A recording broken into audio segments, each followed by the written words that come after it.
Here we have one of our historical maps from 65 million years ago. And so inside this yellow line, I don't see the Rocky Mountains. And so I really don't see them in this particular area of Colorado and Wyoming. Yeah, it's rugged in the west, but where are the Rockies? Now we get to 60 million years ago. Now we can start to see the formation of the Rocky Mountains. But stop and hold the phone.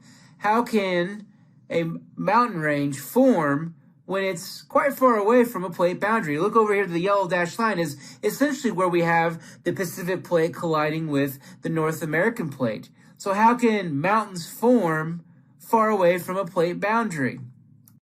Aha! The answer is from a simple illustration. So once again, this is the side view of two plates, a very much a generalistic model of two plates colliding with each other. So we have the Pacific plate on the left colliding with the North American plate on the right.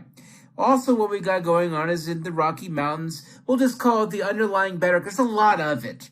It's quite thick. And so what happens is over time, this Pacific plate's going to plunge underneath the North American plate. Getting closer. How that plate's plunging downward underneath the North American plate. But in the case of this particular instance, this is the prevailing theory, is that it doesn't plunge, straight down underneath the North American plate. Instead, it kind of goes underneath it.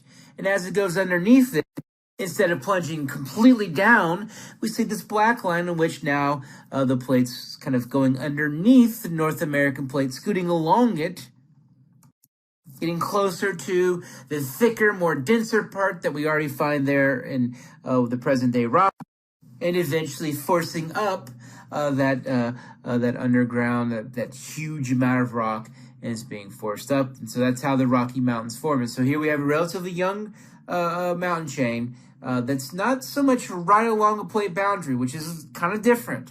And so it all happens to do with this rather interesting plate tectonic dynamics, in which the plate doesn't go directly underneath, instead of kind of, flux underneath, very shallow cut underneath the North American plate, and then eventually comes in contact with some underground rock and then forces it up, and then that's the Rocky Mountains. Of course, these are very general. I'm trying to explain complex stuff to students who aren't geologists, students who aren't earth sciences.